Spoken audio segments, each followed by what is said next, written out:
Good evening, everyone. Nice to see you all.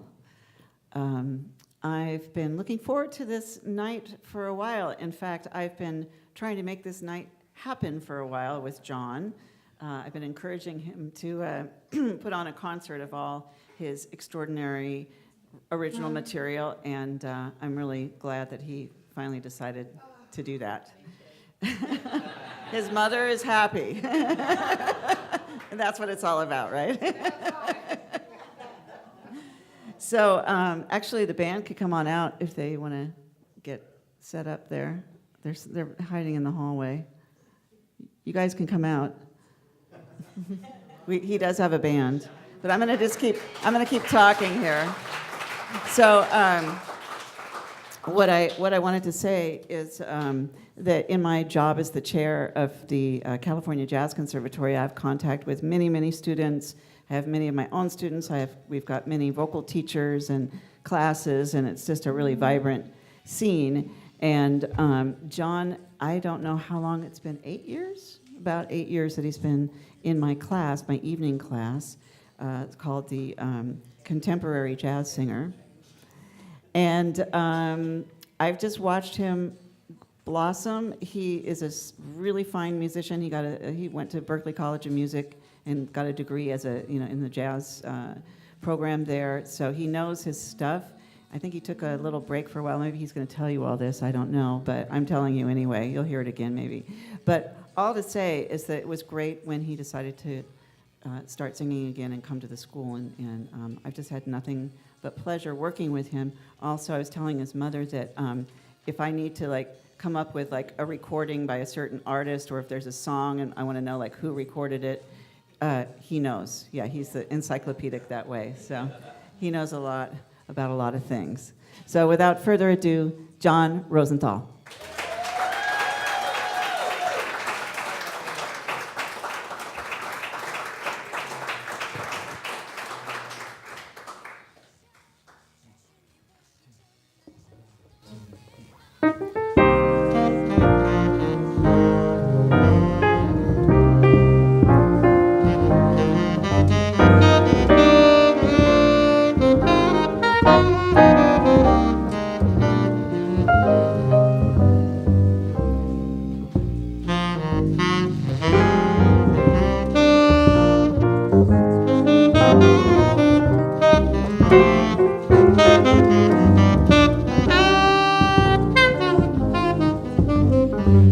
Crash landed into my heart. I could feel the shock waves start. Be my muse and let's make art. You know, you got me really reeling like I'm dancing on the ceiling. I can see those looks you're stealing. Despite my best efforts, you're still holding out. Why are you sowing those seeds of doubt? How can I overcome your hesitation? Let's turn indecision into celebration. Baby, cast your fears aside. Take my magic carpet ride. Feel the motion side to side. Get on board. Let me be your guide.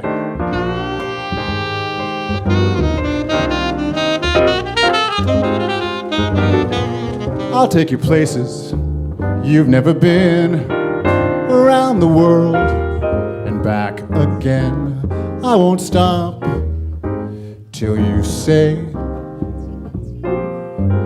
when. We just might stay up all night till I help you see the light. Hold on tight till we take flight. Despite my best efforts, you're still holding out. Why are you sowing those seeds of doubt? How can I overcome your hesitation? Let's turn indecision into celebration. Baby, cast your fears aside. I'll go swimming in your tide. We'll explore regions deep and wide. Get on board. Let me be your guide. Thank you.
With your kind permission, I will strip you of all inhibition. With you as bait, I'd give up fishing. Now you might say that's me just wishing, but I will make it come to fruition. You're the key to my ignition. Despite my best efforts, you're still holding out. Why aren't you sowing those seeds of doubt? How can I overcome your hesitation? Let's turn indecision into celebration. Baby, cast your fears aside.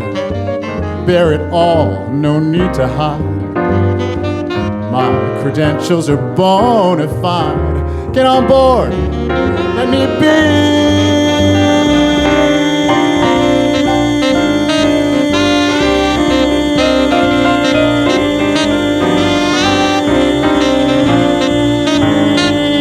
your guide.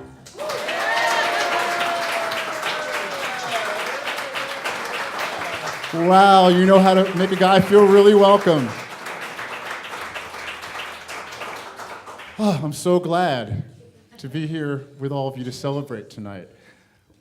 I titled the concert Late Bloomer because tonight is a celebration of the infinite possibilities we all contain within us, and the hope that life will reveal surprises to you when you least expect it, because that's what happened to me. And I'm going to fill you in on some of the stories behind the songs, behind the writing of the songs, anecdotes about what happened after I performed the songs. I got lots of stories. And the songs themselves, the songs are my stories. So when Lori asked me about doing the show, she said, you know, it's really time, John, you've got enough material. And I was like, yeah, I know, Lori, you're right. And she's been amazing, but I've just been procrastinating, because that's my nature. And I said, well, Lori, I'd love to do a show, but it's the East Bay, and most of my people are in San Francisco, and to get my people to schlep out to the East Bay is not an easy thing. Hello? And now I look out at this beautiful crowd, and it's a crowd of beautiful, beautiful schleppers. So I thank you all for coming out tonight to support us. And looking out at this beautiful crowd, it makes me wonder if this is what it felt like to be our president on the day of his inauguration. And thinking about that gives me an idea for a song.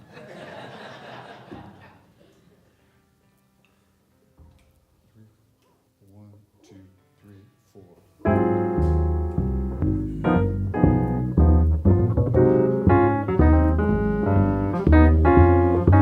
So glad you dropped in, I can't help but grin, 'cause there's a little bet I'm about to win.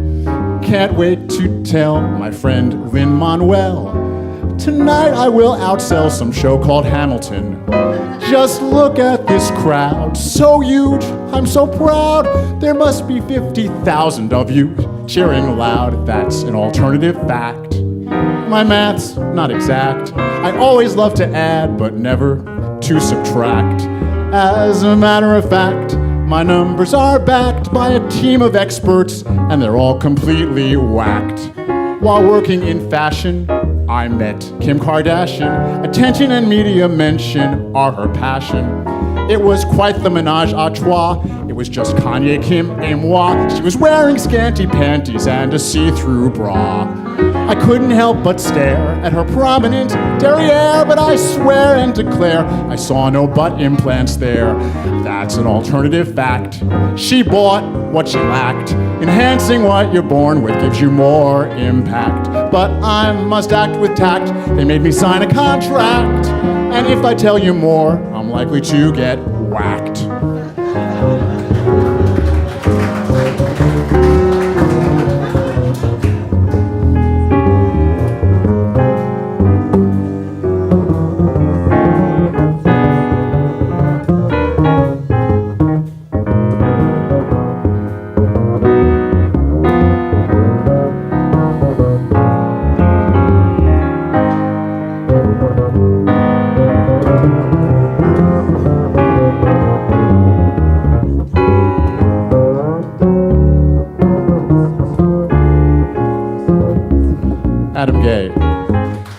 Congressional brats, Republicans and Democrats, are like kids on a playground getting into spats. The heartland hates the elites, while protesters fill the streets. And I'm not sure I can endure more of those tweets.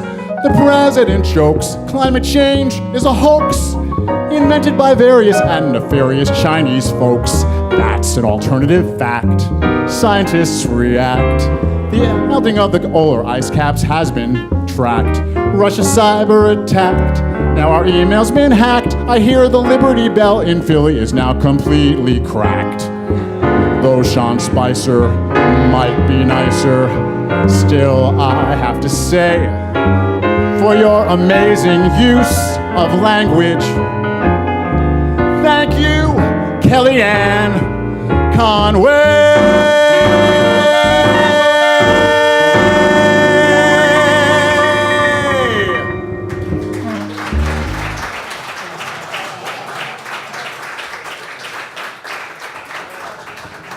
An audience that gets my jokes. I love you. So, okay, I have some stories to tell you before I go on to the next song about that song. Firstly, the story about Kim Kardashian and Kanye West. Parts of it are not alternative fact. The most 30 surreal minutes of my life were spent with Kim and Kanye and North. I was hanging out with them, and I'll tell you the story afterwards. I can't really talk about it. I had to sign one of those, what do they call them? Yeah, one of those.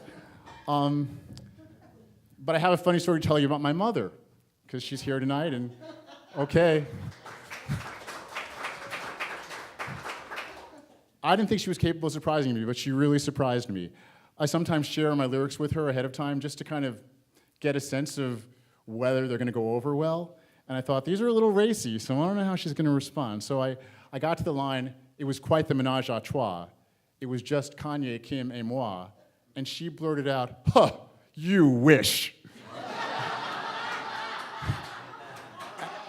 And I was gobsmacked. But then I started thinking about it. After I hung up the phone, I didn't say anything, but I was like, wow, that was unexpected, because that's not anywhere on my bucket list. It's maybe near the top of things that will never be on my bucket list. And let me tell you, Kim's body, when you see it up close and personal, it is just kind of freaky. I mean, those dimensions are not on any natural human being. But anyway, I'm getting sidetracked here. So, in terms of my mother's response, then I started thinking about it, and I was like, where did this come from? And then I remembered. She shared with me that in her condo in Bellagio, beautiful tropical complex in West Palm Beach, Florida, where she lives, all the women were passing around copies of the 50 Shades of Grey books. And it was funny to me because these books were huge bestsellers. It was a literary epidemic, as far as I'm concerned, but no one I knew would actually admit to having read any of them. So, what was I going to say about that? Okay, so anyway, so I was reading the Chronicle last week and I saw this new movie's coming out. And the movie is called Book Club. It just came out Friday. And what is the book about? It is about a group of 70-somethings who form a book club and they read 50 Shades of Grey together and it changes their lives. So I have to say, right here and now, my mother, you are on trend.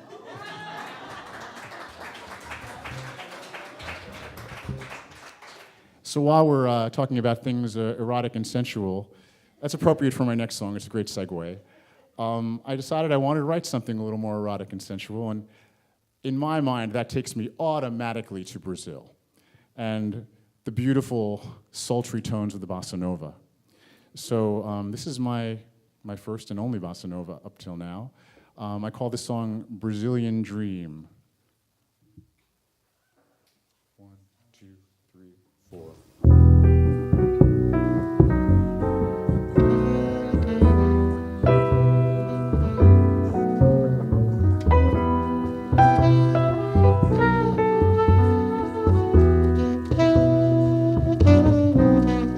You're swept in like a springtime breeze. Awakened flowers caress the trees. A karaoke burst of heat. It was our destiny to meet. Can you be all you seem? My warm Brazilian dream. I'd like to make a meal of you, a supper and savory stew. You entice me with your spice. You are now my favorite vice. I'll douse you in whipped cream, my sweet Brazilian dream. You transport me to Rio when you fill my life with brio.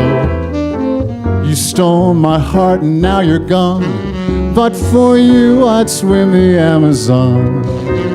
Though time may pass and memories fade, I can't forget the love we made. I miss your kisses oh so much. My skin still tingles for your touch. Your sunlight makes me beam. My hot Brazilian dream.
Sheldon Brown. You transport me to Rio when you fill my life with brio. You stole my heart and now you're gone, but for you I'd swim the Amazon. Though time may pass and memories fade, I can't forget the love we made. My skin still tingles for your touch. I miss your kisses oh so much. Your sunlight makes me beam. My hot Brazilian dream. My Brazilian dream.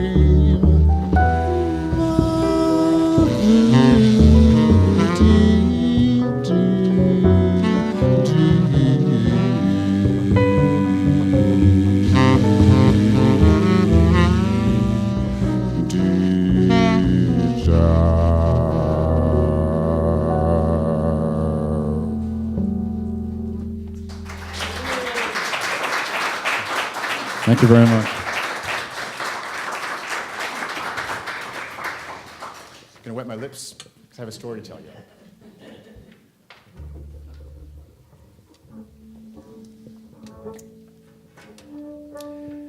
So I try not to use the people in my life too much in my songs because I don't want them to feel like I'm using them for material. So I try to use people I know will not be at my shows, which is the case with this person. So this song was inspired by someone I know, and this guy loves the ladies, but the ladies aren't giving him any love at all. Nothing, nil, zilch, nothing. He has no game at all. I mean, it's kind of sad. So he was at a Muni bus stop, and this lady started talking to him, and he said she was kind of moving close to him, and he could feel that she really wanted him. So I'm like, keeping my fingers crossed here. So he'd made a date with her. So they went out, and it sounded like things went really smoothly, and he was just in orbit. So then I had to try to restrain him from texting her every 10 minutes when she didn't respond to him, and I was only partially successful. And the end result was that it dissipated, and then she kind of disappeared on him. So he was really dejected, and he needed to find a way to kind of deal with this. So he went on YouTube, and he found a love guru. And he started watching all the videos. She knows what I'm talking about. And then he bought the book. And let me tell you, he was chugging the Kool-Aid by the gallon. He's reading the book over and over again so he can become the alpha male that he knows all women really want. So the weirdest thing happened. About 6 months later, he comes to me and he said, "Oh my God, I got a text. She wants to see me again." I was more shocked than he was, honestly. So I said, "Well, that's great." So he said, "Now I am in command. I know how to handle things because I've read the book." So he goes on the date with her. And so I see him after. I said, "How did the date go?" "Oh, really good." I said, "Oh, glad to hear it. So what happened?" So we were walking around the Embarcadero and talking, and she was laughing at all my jokes. This guy doesn't tell jokes, but okay. She was laughing at all his jokes. I'll go along with it. And we had dinner, and we were walking by a lot of windows, and I went to kiss her, and she kind of gave me her cheek, but I thought that's okay. So at the end of the date, I decided it was time to go in for the kill, because according to the love guru, the more feminine a woman is, the more she likes a take-charge alpha male. So he went for this kiss. I mean, he really went for this kiss, to the point where she had to push him away. So he tells me this, and I'm like, "Oh." And he said, "But I think it was a good date." And I said, dude,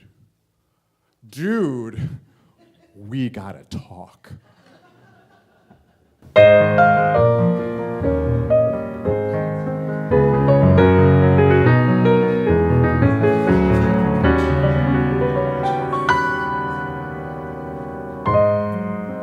I hear tonight you have a hot date. Well, please forgive me if I pontificate. I know when your passion is ignited, you can get overexcited and might sometimes be misguided. 'Cause you wanna be one of those alpha males.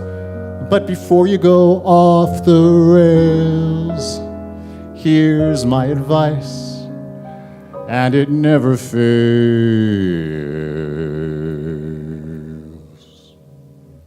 Keep your crazy in a box, hide it underneath your socks.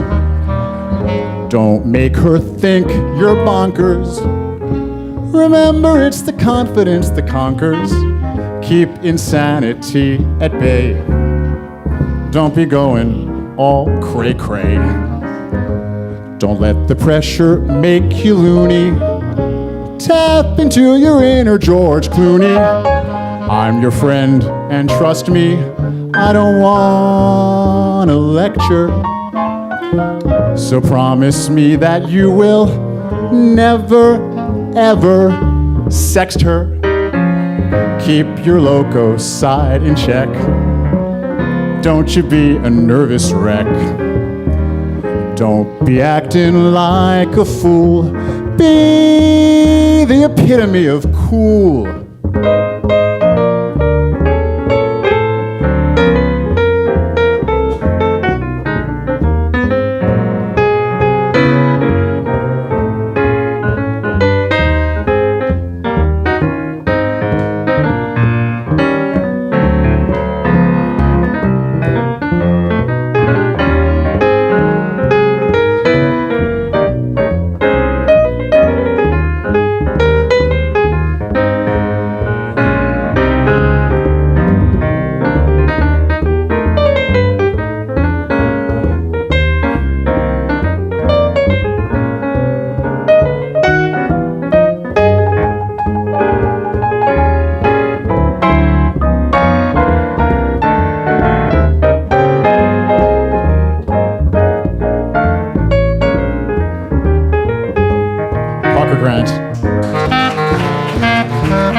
Sheldon Brown.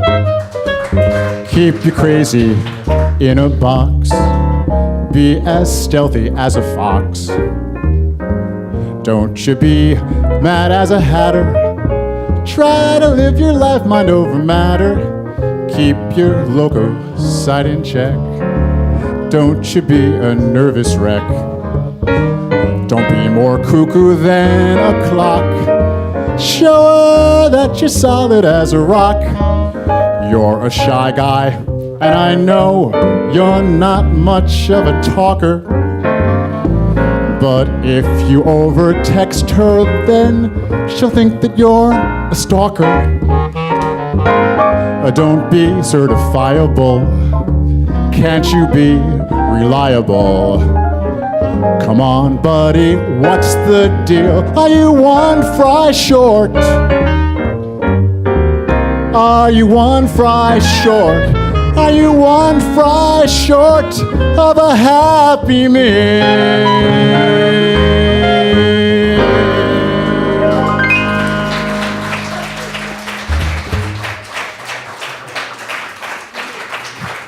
Thank you so much. So this next song is a really magnificent song. This is the only time I've collaborated with an instrumentalist, and I aim a little high. So the instrumentalist I chose was a pianist named McCoy Tyner. Yeah. This is from his Blue Note debut album as a band leader. It's called The Real McCoy. And it's going to, this is my debut as a conductor here at the California Conservatory of Jazz, or Jazz Conservatory. So I wrote this lyric. It was the first lyric I ever wrote, and I think it kind of launched everything that came after in some ways. And it's quite autobiographical. 10 years ago, I was living in Boston, and my life was really stagnant, and I decided it was time to really shake things up, and I moved out to the West Coast. And this song is sort of about that particular journey for me.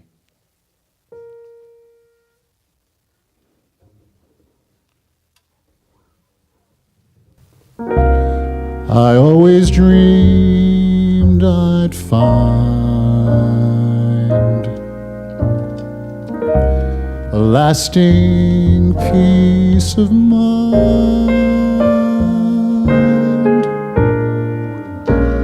Looking back on years I spent waiting, just contemplating, anticipating, as I pursued my quest.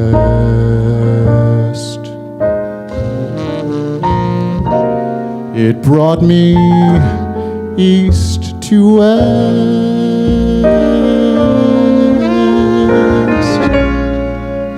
I found myself tossed by the motion,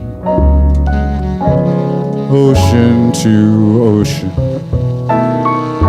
gave me this notion, living a life filled with beauty and strife. Peace proved elusive, a dream inconclusive. Time was a healer, a deep truth revealer.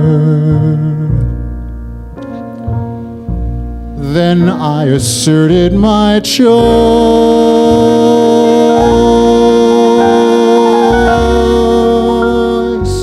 and then I found my voice.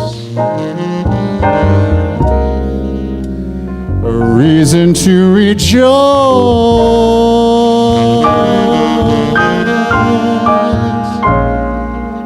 I found peace in music's salvation, rich with sensation,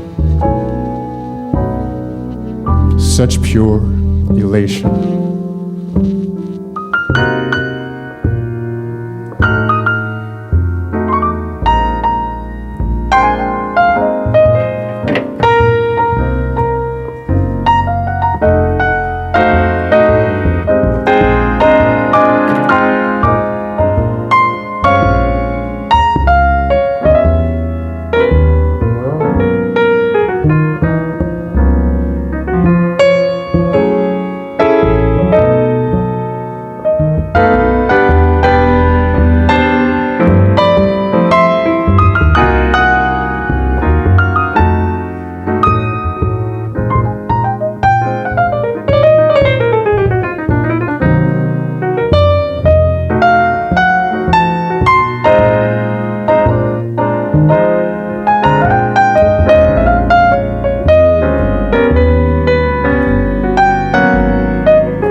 Living a life filled with beauty and strife.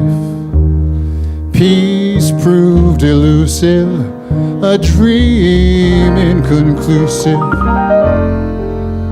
Time was a healer, a deep truth revealer. Then I asserted my choice,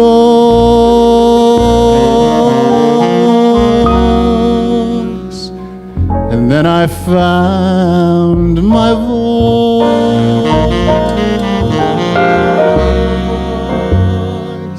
a reason to rejoice.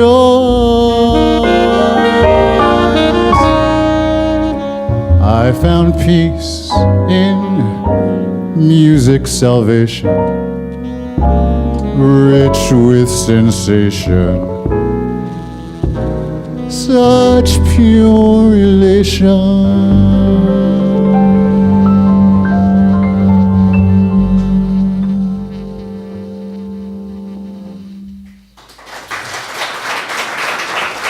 Beautiful, guys. Thank you so much.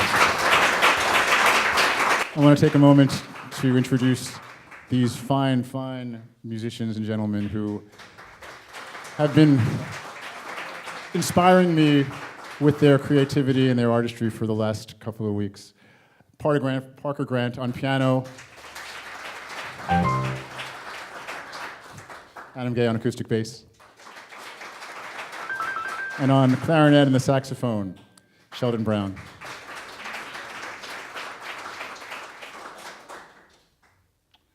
Okay, now is the really fun part of the show. And I thank you all for sharing your personal stories with me, and they have been incorporated into these songs, I guarantee you. But I will not identify any of you. It's total anonymity. I keep it confidential. Because it's my internet dating suite. It started out as an internet dating song, and it kept expanding. Because the stories kept getting better and better. I couldn't help myself. So we're going to start with one that is based on an actual single date. Well, sort of date. I mean, it's, an experience with one person. And it gave me so much good material. I am super grateful. So this song, I like puns. The song is called Love at First Sight, S-I-T-E, get it? Okay, so let me count this one off. 1, 2, 1, 2, 3, 4.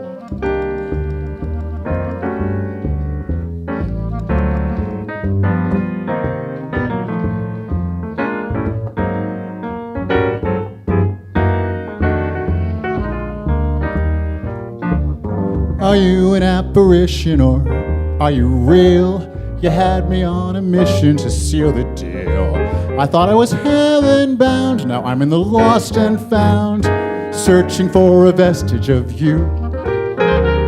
You promised me a text, but it never came, and now I wish my brain could delete your name. My heart has been tossed and turned, and yes, I've been truly burned in this conflagration with you. Yes, okay, Cupid, guess I was stupid to think I'd fall in love at first sight. Now I'm confessing, I learned my lesson to never fall in love overnight. Your profile says you're single, but that's a lie. So do I want to date you? I'd rather die. I gave you the best of me, and now I need therapy.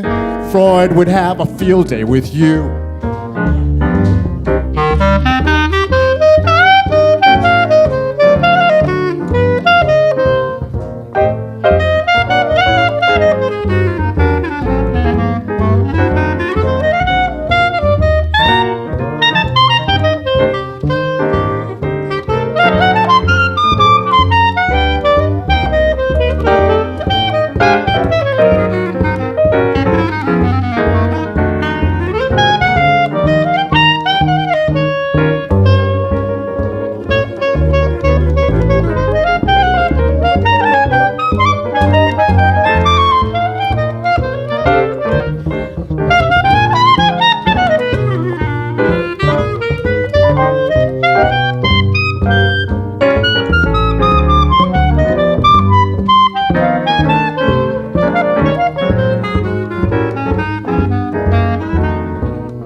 Sheldon Brown. You told me you love jazz, was that just a line? I'll never sing you my funny Valentine. Miles Davis and I agree, you are lacking sincerity. Coltrane thinks that you are bad news. You told me that we had such great chemistry. Well, chemically you are cyanide to me. I'll state scientifically, I can see your toxicity. I need a vaccination for you. God help me, Tinder. Why do you hinder my never-ending quest for romance? Should I try J-Date to find me a mate? Maybe I should give it a chance. Your winning personality had me fooled. But after this experience, I've been schooled. Online dating is not for me. I would rather live singly, based on my encounter with you. And every word I'm saying is true. Still single, but I refuse to be blue.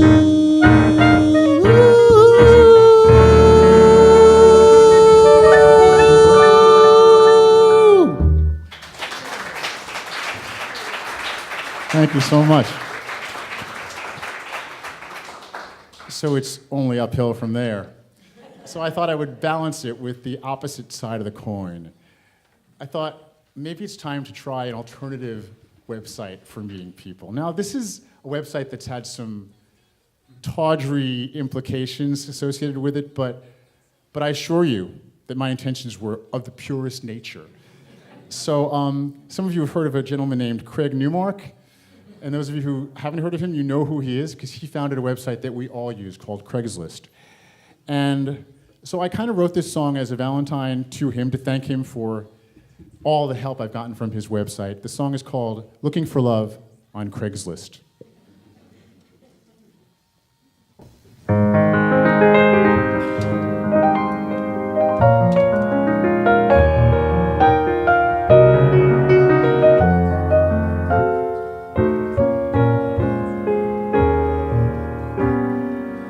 Dear Mr. Newmark, I think your website is terrific.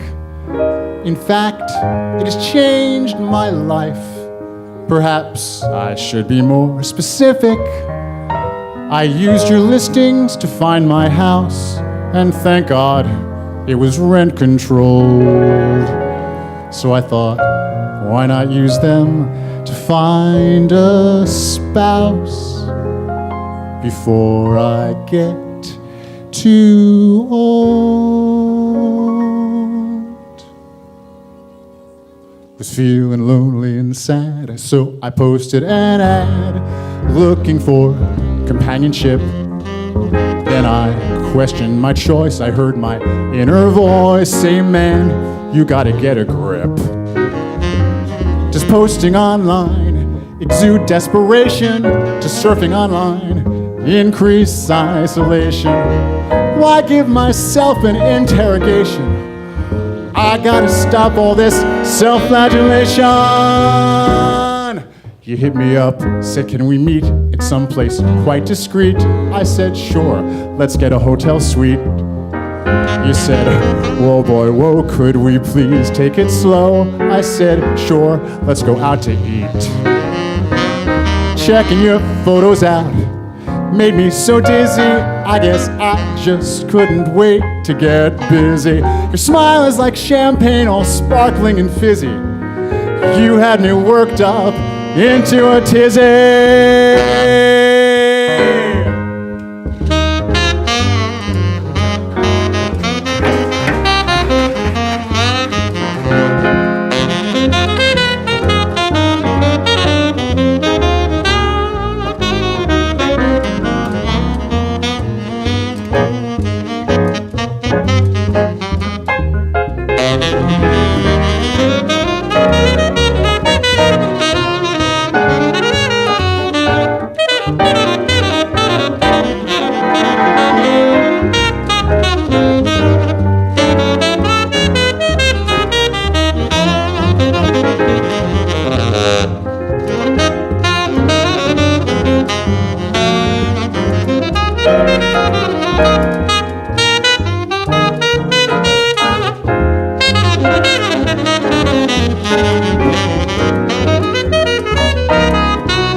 I said, let's get some Chinese. You said, no MSG, please.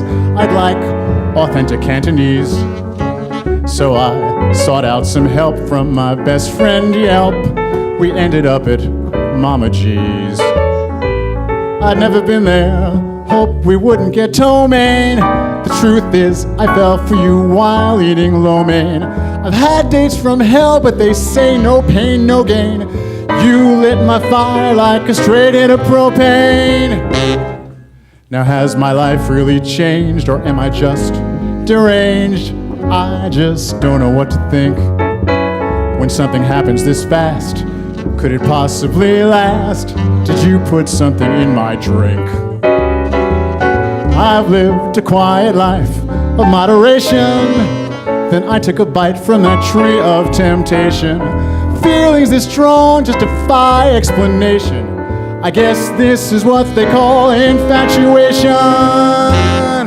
You took me by surprise when you gazed in my eyes. Damn your eyes, they mesmerize. And now that we've kissed, I shall cease and desist, looking for love on Craigslist.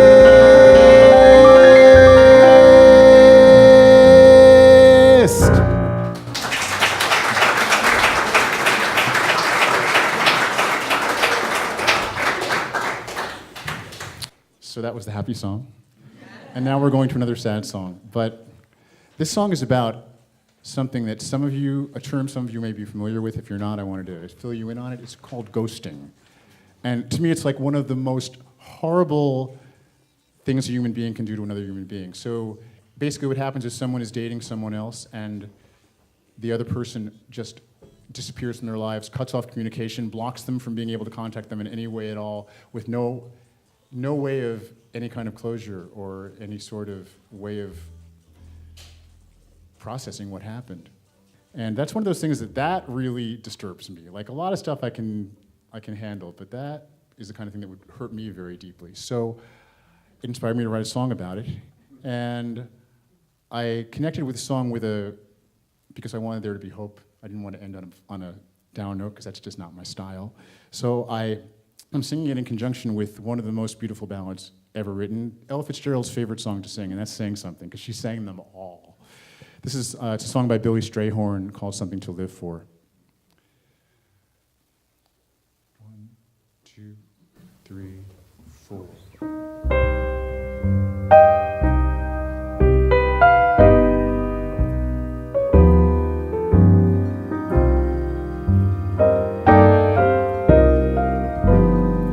You left without a trace, an unfulfilled embrace has me longing for the grace of the time that we shared.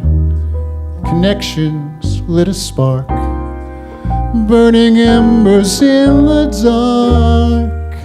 The arrow hit its mark. It was souls that we bared. Is there solace in solitude? I fear my feelings were misconstrued.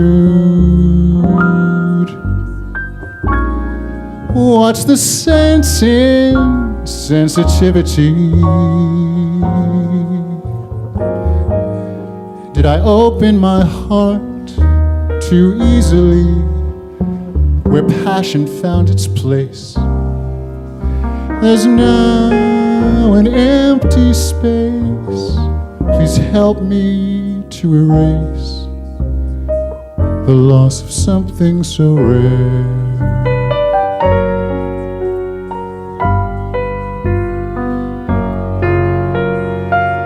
I want something to live for, someone to make my life an adventurous dream. Oh, what wouldn't I give for someone to take my life and make it seem as they say it ought to be. Why can't I have love like that brought to me? My watching the noon crowd, searching the promenade, seeking a clue to the one who will someday be mine, something to live for.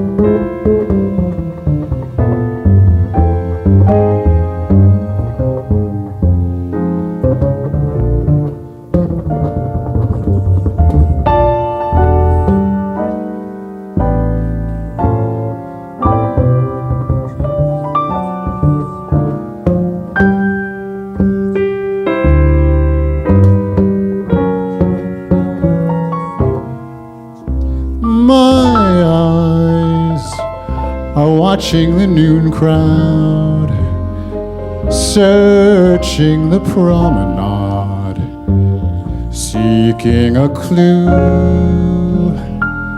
to the one who will someday be mine, something to live for.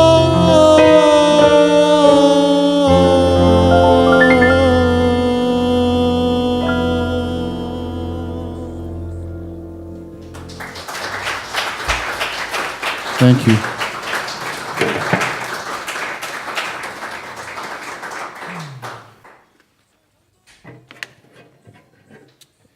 So now I get to honor one of the composer-lyricists that inspired me to become a composer-lyricist, although he lived many decades before I was born, Mr. Cole Porter. And we're going to do one really wonderful standard tonight, but it's appropriately enough Cole Porter's ode to the one-night stand. I'm not endorsing it, just stating it. This is one of the all-time great songs. I mean, you all know this, I promise you. The song is called Just One of Those Things, and this is going to be an all-out romp. We're going to have fun with this one. 1, 2, 3, 4, 1, 2, 3, 4.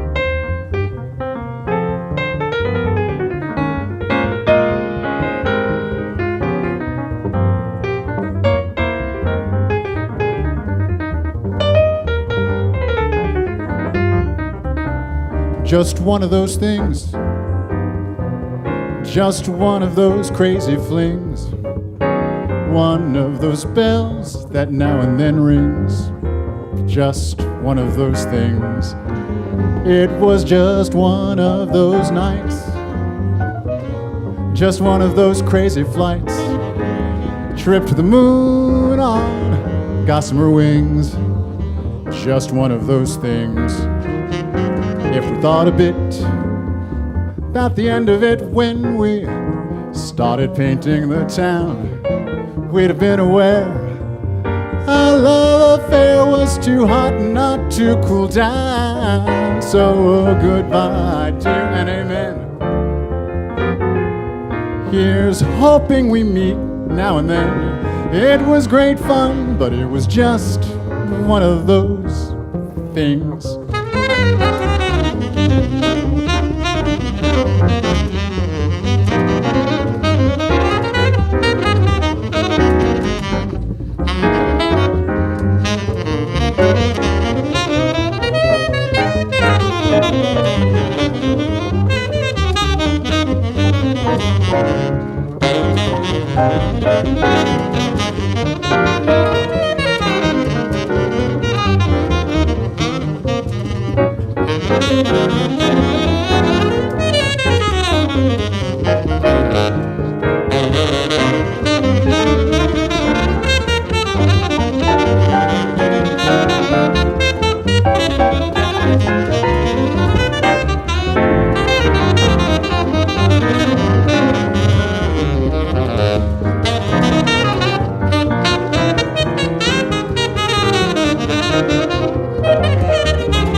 zip it, don't zip it, don't zip it, do dip dip dip wow.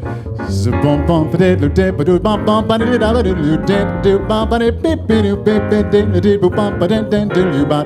So bum bum bum bum bum bum bum bum bum bum bum ba dip bip bip dip dip wow. Something bit it did do but then do it bit bip dip boop boop lit it.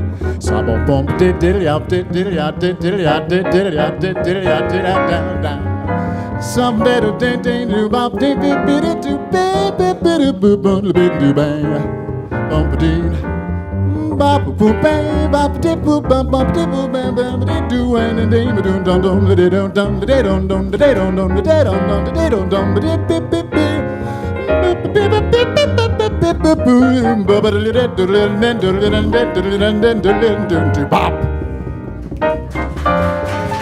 It was just one of those things, just one of those crazy flings, one of those bells that now and then rings. Just one of those things, it was just one of those nights. Just one of those fabulous flights. A trip to the moon on gossamer wings. Just one of those things. If we thought a bit about the end of it when we started painting the town, we'd have been aware our love affair was too hot not to cool down. So goodbye, dear, and amen. Here's hoping we meet now and then. It was great fun, but it was just one. Great fun, but just one. Great fun, but just one of those things.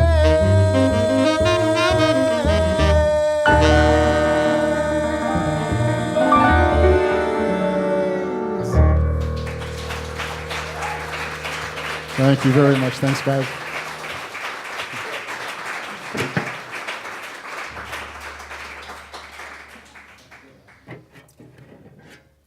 Okay, so I'm going to do a little mansplaining right now. I apologize in advance.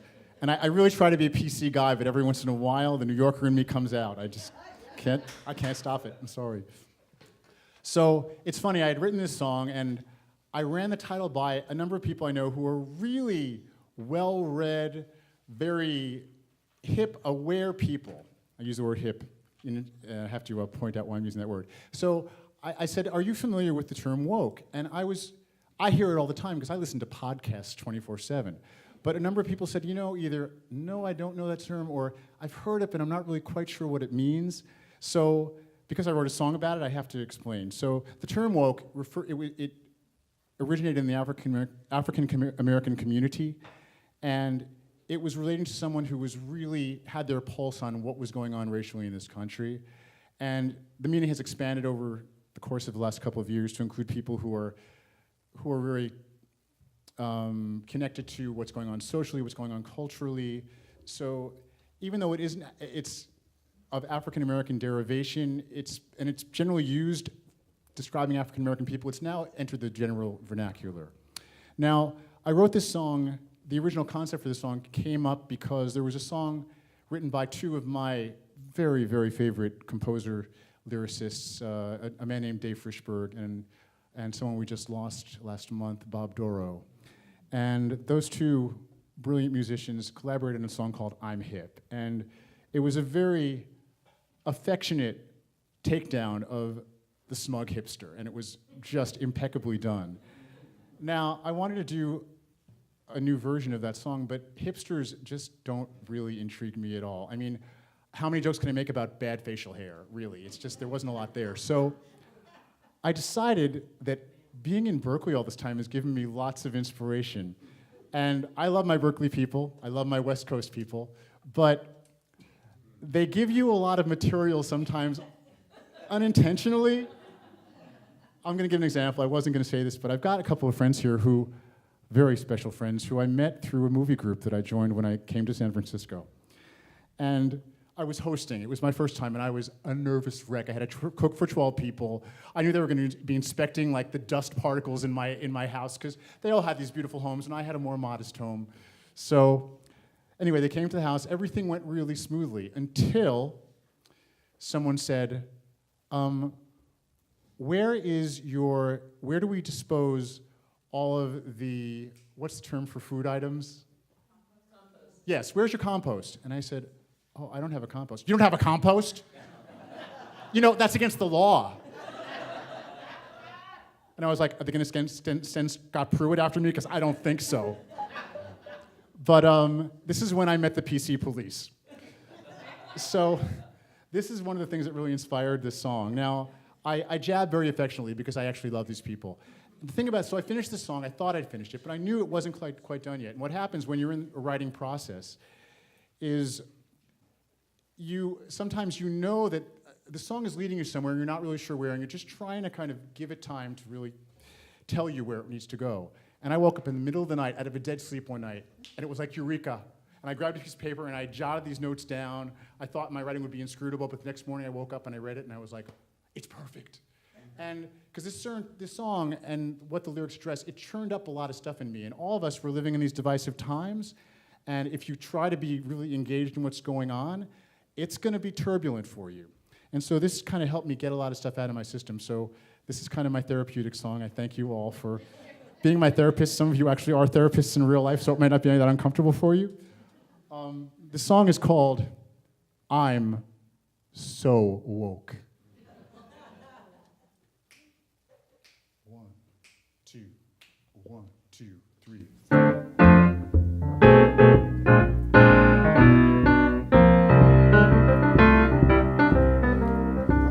When I awaken every day, I check out all my podcasts and then I pray for sexual equality for our society. I'm so PC.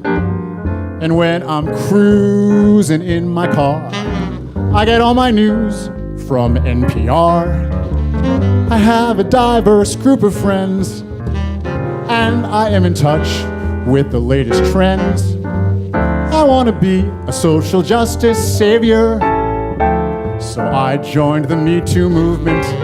Can we agree that men's behavior is in sore need of improvement? Take Matt Lauer and Charlie Rose. Now the emperor literally has no clothes. Throw them both in a cell and ship them straight off to hell. Don't mean to lash them with one brush stroke, but I speak with passion, 'cause I'm so woke. I commute by bicycle, and I only buy recyclable.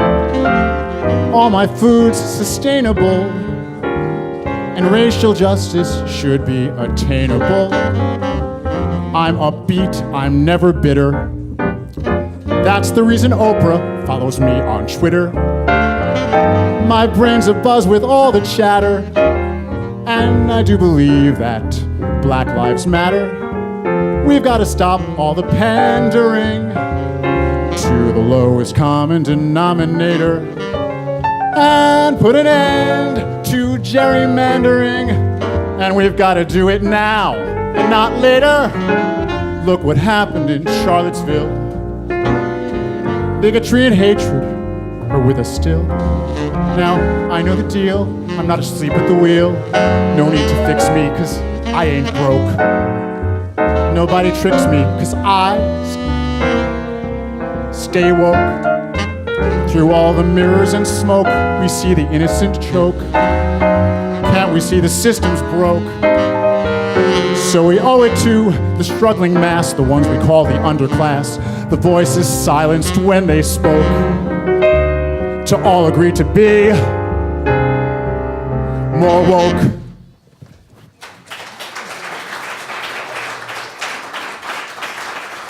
I let the New Yorker out. Thank you very much. It's good to be among an audience that feels what I'm feeling. Okay. Oh, this song. Okay. It's my big hit.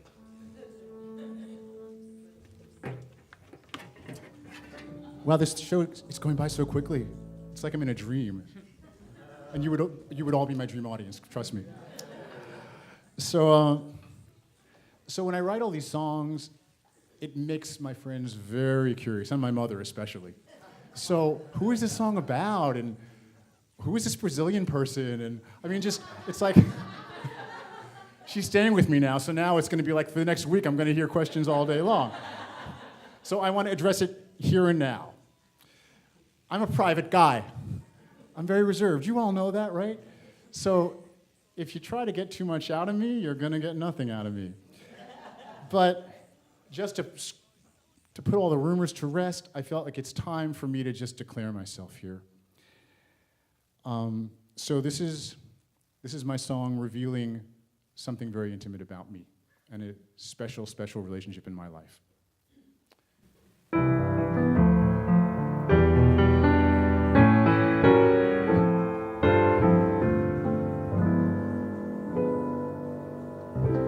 I'm very shy, so when people pry, it makes me so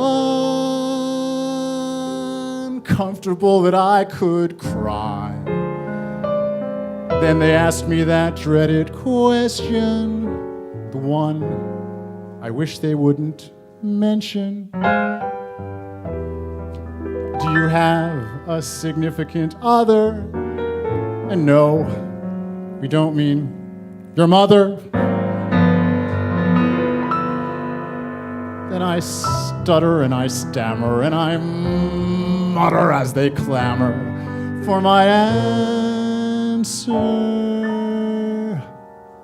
And finally, I nervously give my reply. Well, there's this guy, and he and I see eye to eye. This dude is super funny, his disposition's always sunny. It's clear for everyone to see, we've got such great camaraderie. And now you know, unless you're slow, I've got a bro. When we hang out, we watch the Warriors on TV, we cheer, we shout. He brings out the jock in me. We chill, we never worry, 'cause we've got Durant and Curry. He lifts up my morale, he's my pal. When I'm down, flat on the ground, and in a deep slump, he brings me round, safe and sound, with just one fist bump, just for kicks. We like to catch some flicks. I'm an indie guy, he has a penchant for sci-fi. We value substance over style. My bro is such a cinephile. But let me state, it's not a date, he's my mate.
Sheldon Brown. When we dine, I always let him choose the wine. He'll say, bring us some foie gras with your finest Pinot Noir. 'Cause my bro's an omnivore, he even goes for wild boar. He's no joke, he's my bloke. We shoot the breeze, our conversation glides with ease. We always get along and our bond is very strong. I read a lot, he likes to drink, we do some shots. I make him think he's not a drunken bum, he's my chum. Yes, we're close, but that doesn't mean you'll ever see us slow dance. Don't want to boast, but we're the most.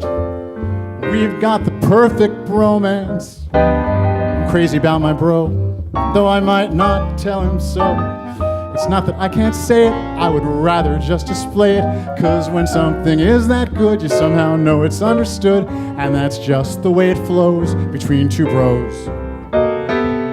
To switch direction upon reflection, let's go back to that first question.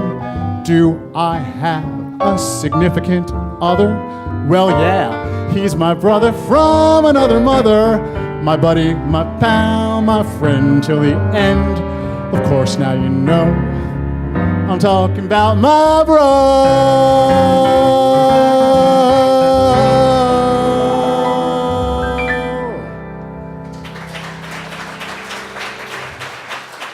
Thank you. Just get a sip of water.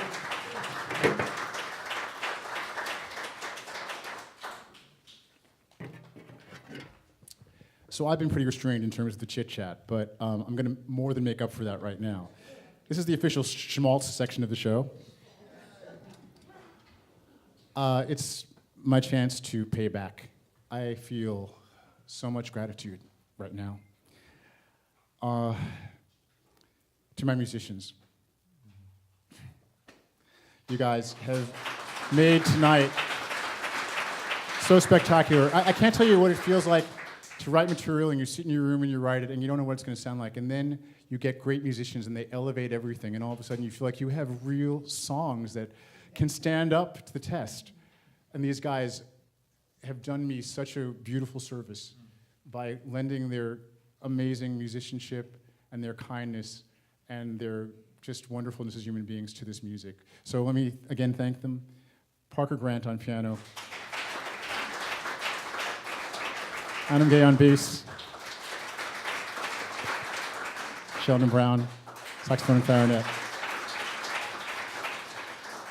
Now, this is not a regular concert. I wouldn't be indulging you in the way I'm going to right now, so I ask you to indulge me, I should say.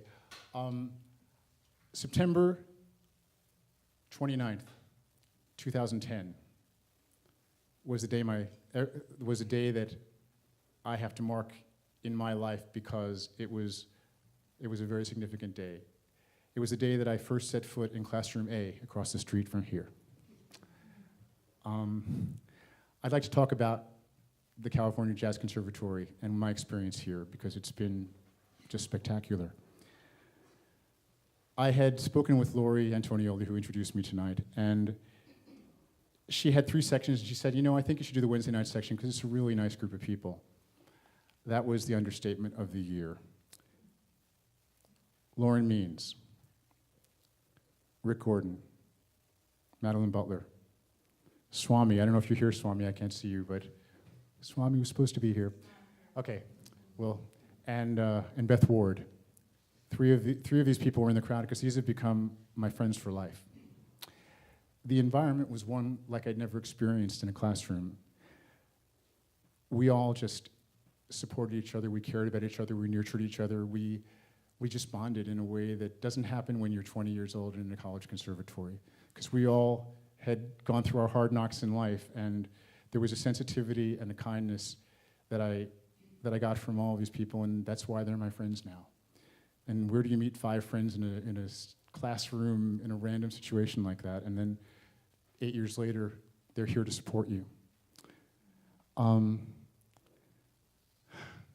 And I walked into the first class and I was told to prepare a song I knew really well. So I decided to bring one of the Coltrane-Hartman collaborations, a song called My One and Only Love, one of my favorite ballads. And I brought it because I figured I could really dazzle them with my bag of tricks, because it has these deep low notes and these feathery high notes, and I could do some straight tone and give them vibrato, and I was going to just knock them dead. So this is what I did, and I did the whole song, and Lori, the instructor, turned to me afterwards, and she said, wow, you have quite an instrument. It's almost like you have 6 or 7 different voices.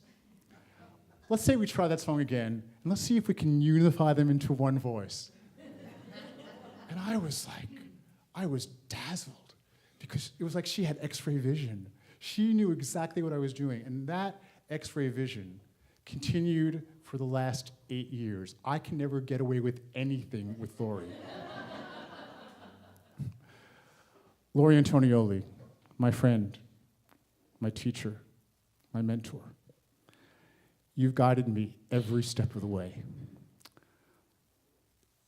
You stand as an example to me of true artistry, of impeccable musical taste, of generosity and kindness that you only get from someone who is a natural teacher.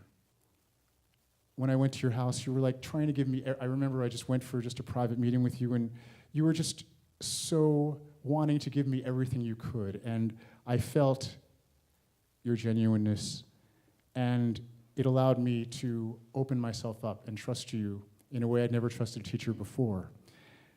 You taught me how to filter out everything that was superfluous to being in the music 100%, being connected with the musicians, telling your story.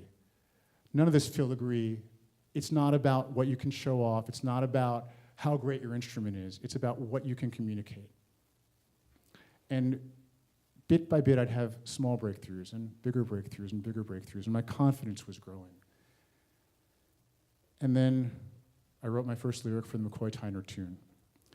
And that was a really amazing experience, because it was the first time I'd actually told my own story, and there was something so empowering and so visceral about that experience. And then I'm going to tell you about how I became a songwriter. But before I say that, I just want to say, Lori Antonioli, I can't see you, but Lori, you changed my life. And I feel like a different person inside. I have this sense of accomplishment that I never had before. And my gratitude is beyond words. Thank you, Lori. This is... And I wanted to proclaim it publicly because it warrants that. So thank you all for indulging me. About this song, well, it's about it's the title song of the show. It's called Late Bloomer. And this song, literally, it's like it fell out of the clouds onto me. I was on a plane, which is why I say it fell from the clouds. I was on a plane heading to New Orleans, and I had just come from performing the McCoy Tyner tune, which was my first lyric, and it took me a while to kind of put that together, that probably was part of what inspired me. But I was on the plane, and this idea for a song came into my head. And I had never written a song, and I never had a concept that I was a songwriter, so no clue. So I just started writing on a barf bag, because you just grab the first thing you can find. And I kept it, because it's going to be historic one day. So I started writing lyrics, and then, oh, that's a verse, and that's a chorus. No, let's write another verse, another chorus. And by the end of the flight, I had pretty much the entire song programmed out. And then I got back here, and I thought, well, and I had the melody in my head, but I was like, I have to flesh it out. Anyway, I want to tell you where the song comes from, and it has to do with the way I always saw myself. When I was about 18 or 19, I saw a singer named Alberta Hunter for the first time. She was playing at a club called The Cookery. Alberta Hunter was a blues singer, one of the original blues singers, in fact. And she took a long hiatus, like a 20-year hiatus. She retired from singing when she was about 50. She became a registered nurse. She did it for 20 years. And there was a club owner who was opening the Cookery in the village, and he coaxed her into opening his club. And she said, honey, I don't sing anymore. And he's like, no, you're going to sing. Anyway, long story short, flash forward a few years, and I'm in Chicago at Grant Park, because I'm living in Chicago at this point, and Miles Davis is playing, and there are 100,000 people in the park. It's a free concert. And who opens for him but Alberta Hunter? And she's 87 years old now. And she walks out and she scans this crowd and she says, oh my, I've never sung for this many people before. And this implanted a memory for me that inspires me and inspires me today, because I thought that's going to be me at 87. I always knew that it was going to take me a while to get there. I was never the kid in class who was the best one day one. But I caught up with everybody and then sometimes surpassed them, because I have tenacity. And that's more important than having natural gifts sometimes. I mean, you got to have some natural gifts, but nurturing them is important. So anyway, this song is basically my life story in a song.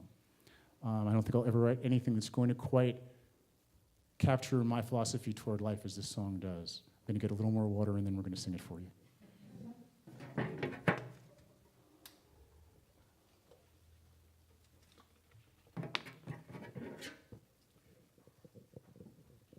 One, two, one, two, three.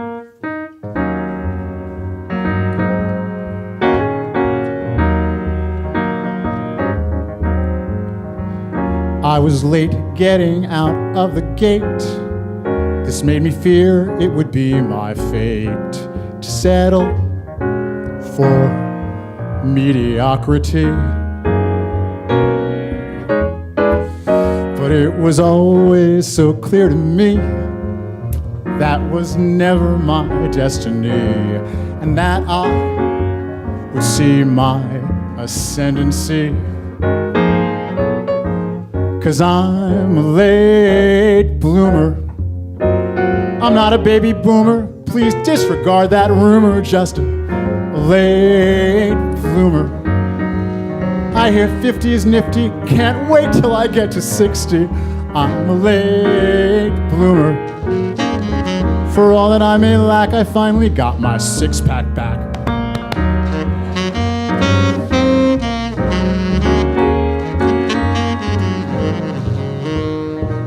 I've spent so long hanging on the vine, but now I'm aging just like fine wine. Just ask your favorite sommelier.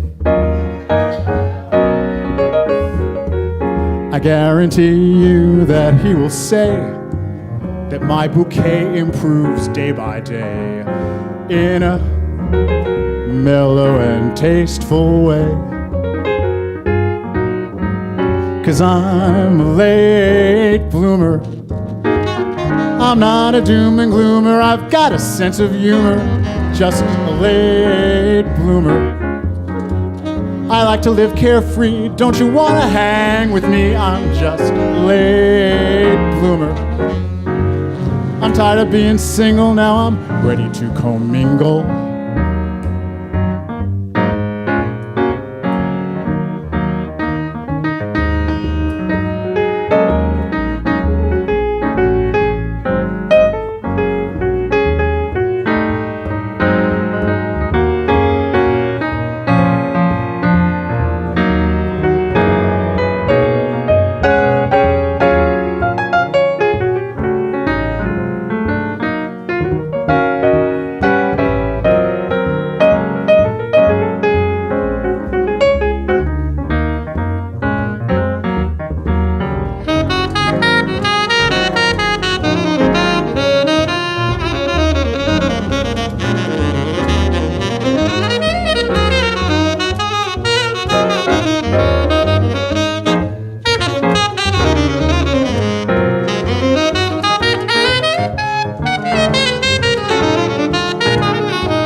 Sheldon Brown.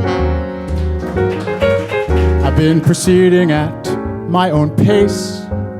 It was the tortoise who won the race. It's on that basis I rest my case. To those who figure that I was slow, it goes to show you just never know. So sit back, relax, and enjoy the show. 'Cause I'm a late bloomer. I take it slow and steady, but just until I'm ready. I'm a late bloomer. So I like to take my time. Is tenacity a crime? I ask you, late bloomer. I'm so sorry I've kept you waiting. I was busy procrastinating. Su-ba-boom-ba-boom, baby, down. If there's one thing I've learned these past few years, it's the importance of taking on all your fears. To make that happen, only one thing is essential. You gotta keep exploring your potential. time to get up off that shelf and truly let your dreams awaken. As Oscar Wilde said, be yourself. Everyone else is already taken.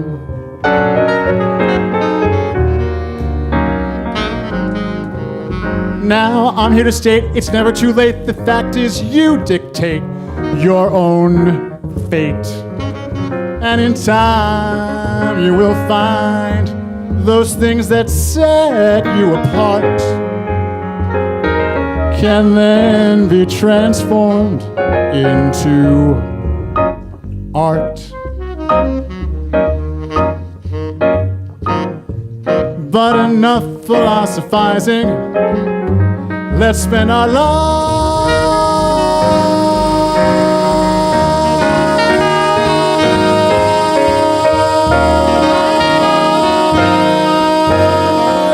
just improvising. So boom, bum, da boom, and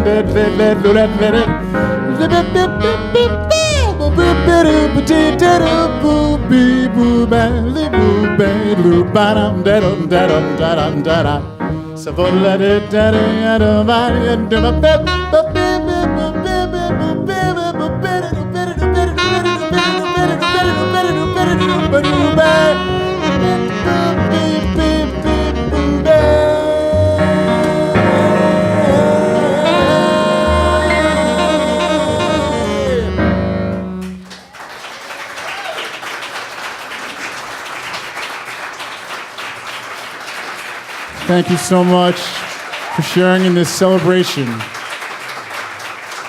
Parker Grant on the piano, Adam Gay acoustic bass, Sheldon Brown on the reeds, Jon Rosenthal. Thank you so much.